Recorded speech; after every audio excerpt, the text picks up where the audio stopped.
30, gauche 20 pour droite 25. Droite 25 pour gauche 25. Gauche 25. Et droite 25 moins sur gauche 30. 25 moins sur gauche 30. Sur Lyon 30 plus. Bienvenue dans Champions 99 numéro 8 de cette 6e saison. Nous sommes à Spa pour les boucles de Spa, traditionnelle course d'ouverture du championnat de Belgique des rallyes internationaux. Vous le savez, aux boucles de Spa de 99, il manque quelques grandes vedettes, mais il y en a d'autres qu'il va vous falloir découvrir avec Gérald de Héry dans un rallye passionnant et qui a bien mérité que tant de spectateurs se donnent rendez-vous à Spa pour le vivre sur place.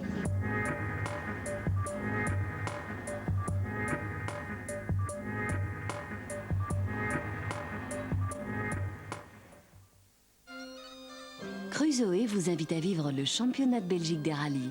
En route pour Spa.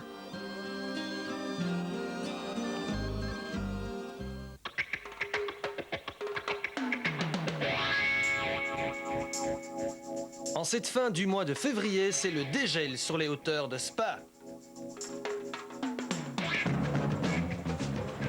La fonte des neiges alimente l'Amblève et lui donne la force d'un torrent. Des eaux déchaînées qui se jettent avec vigueur du haut de la cascade de Caux. Spectacle grandiose qui annonce des boucles de Spa froides et humides.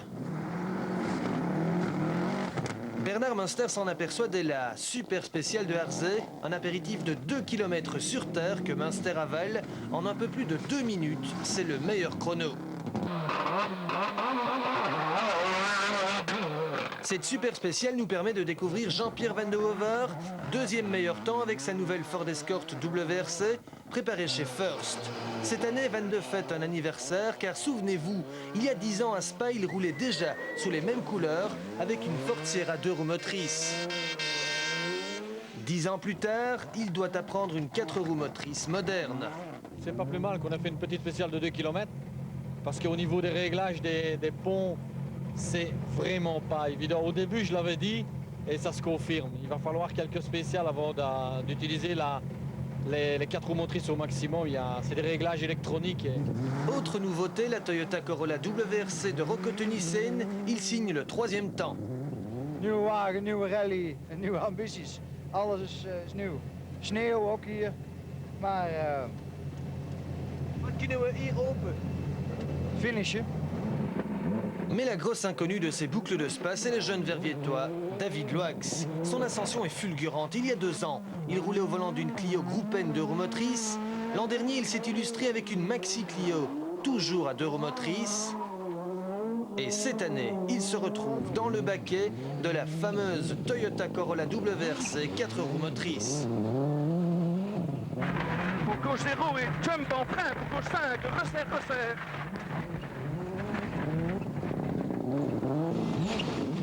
Très prudent, David signe le 5e temps. Alors, cette Corolla difficile?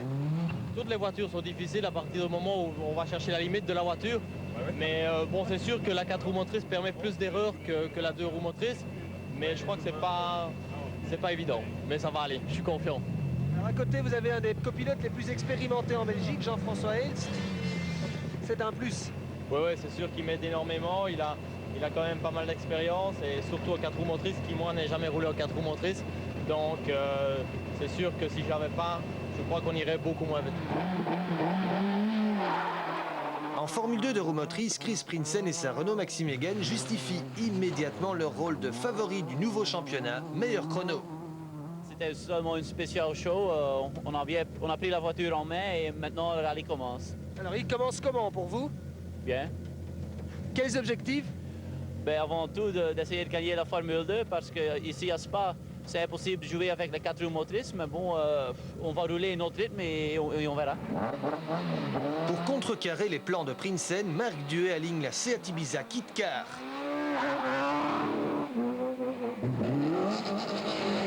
Il signe le 2e temps d'Euromotrice avec une Ibiza qu'il redécouvre avec plaisir. Cette voiture a été championne du monde 2 fois, 3 fois même. Donc il ne faut pas avoir de complexe. On a travaillé par rapport à l'année passée. Donc la Seat a son mot à dire ici.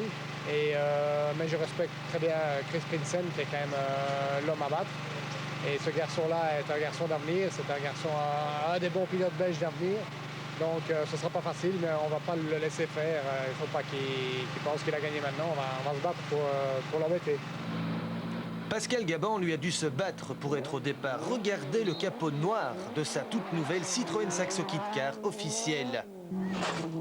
C'est la seule trace encore visible de l'accident de circulation dont a été victime la Saxo vendredi matin, quelques heures avant le départ.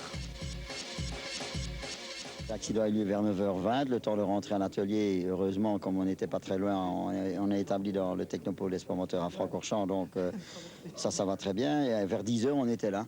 Et alors, à 14h20, il fallait être dans le parc et on est arrivé vers 14h22, 23, quelque chose comme ça. Un véritable exploit de la toute jeune équipe LDT de Willy Lux, bien récompensée par le 3e chrono Formule 2 et le premier en 1600 de Pascal Gabon. En groupe N, le luxembourgeois Paul Ganzen signe le meilleur temps, 3 dixièmes devant la jeune révélation du Monte-Carlo, Peter Schoen, copiloté par l'ex-équipier de Patrick Sneyers, Danny Kolebunders. Danny Kolebunders à vos côtés, c'est comment? Ah, c'est génial. J'espère que je vais apprendre beaucoup. On va voir. Hein.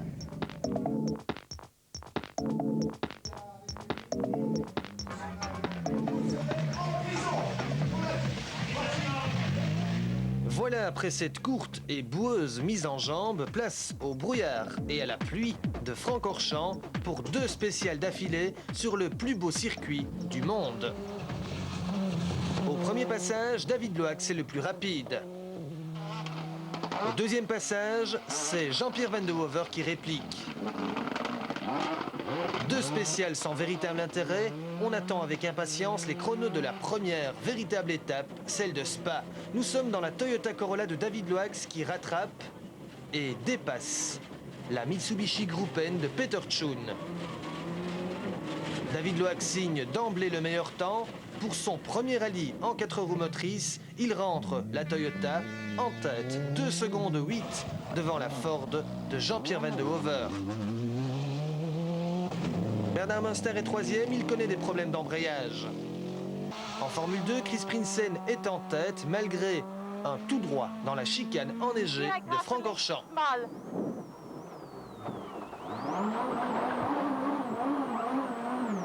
Links mal.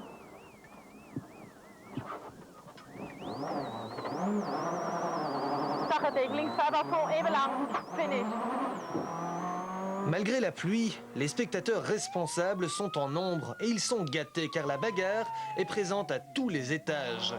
Jean-Pierre Van de Hoever signe 2 meilleurs temps et termine la première journée en tête, 8 dixièmes seulement devant David Loax. Surpris par les performances de David Loax? Oui, effectivement. Objectivement, oui.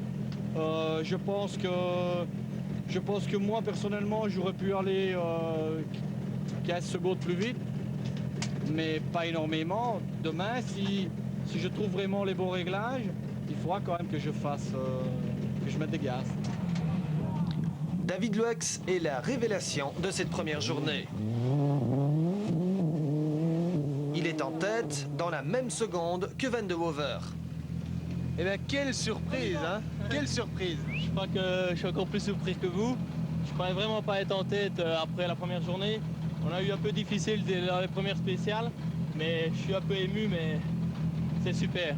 C'est super pour demain. Bagarre également en 2 roues motrices. Chris Prinsen est fatigué, il n'a que 9 secondes d'avance sur Marc Duet. Ben voilà, Chris, fin de première journée. Oui, pas facile avec le brouillard, c'est dangereux. Donc on n'a pas attaqué à fond, loin de ça. Et 2 fois à Francorchamps, le dernier peg, on tire le frein à main, mais il ne fonctionne pas parce qu'on est très très lent. Et toujours ce virage-là, mais pour le reste, c'est amusant. 2e 2 roues motrices, Marc Duet s'amuse. C'est vraiment sympa. En plus, un machin comme ça, une petite Seat, c'est la guerre à l'intérieur, le moteur prend 9000, on prend vraiment son pied, c'est rigolo comme tout. C'est la guerre, mais c'est marrant. Bernard Munster, lui, ne s'amuse pas. Des problèmes d'embrayage, Bernard. Ouais, ça... c'est pas bon. On n'arrive pas, on ne sait pas réparer. Il faut continuer comme ça. Mais je sais pas si ça va tenir le coup.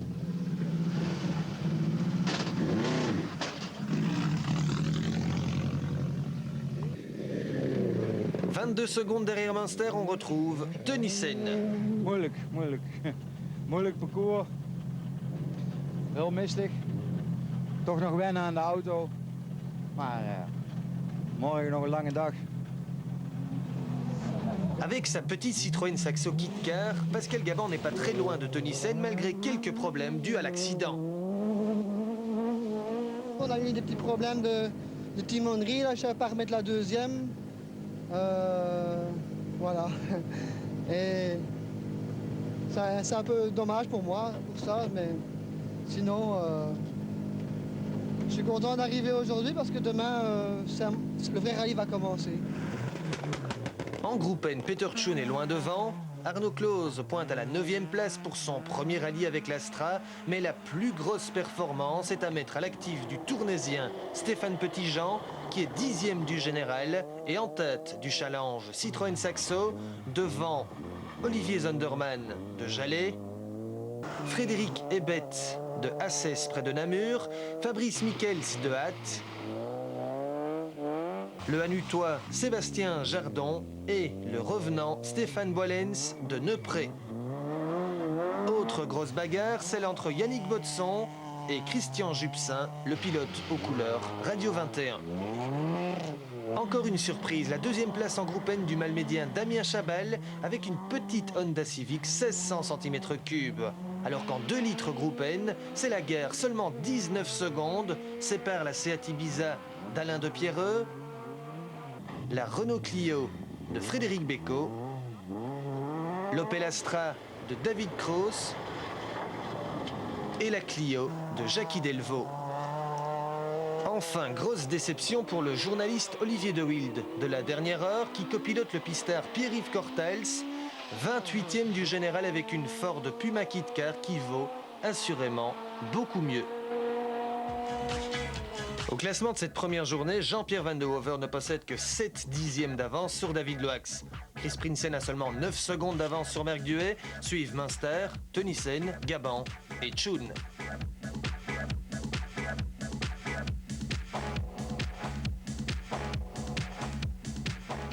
Voilà, au départ de cette 2e journée des boucles de Spa, les spectateurs n'hésitent pas à venir braver le froid et la boue pour voir si David Loax va confirmer son excellente première journée aux boucles et si Marc Duet va pouvoir maintenir la pression sur Chris Prinsen.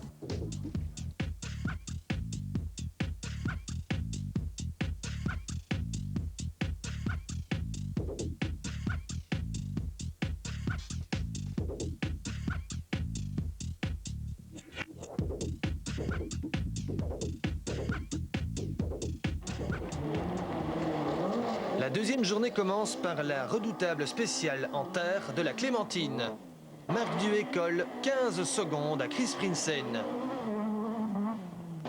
Disposant de pneus anti-crevaison, Bernard Munster peut attaquer sans souci. Il signe le meilleur chrono. Juste devant, David Loax qui reprend la tête du rallye puisqu'il bat Jean-Pierre Van de Hoever de près de 10 secondes.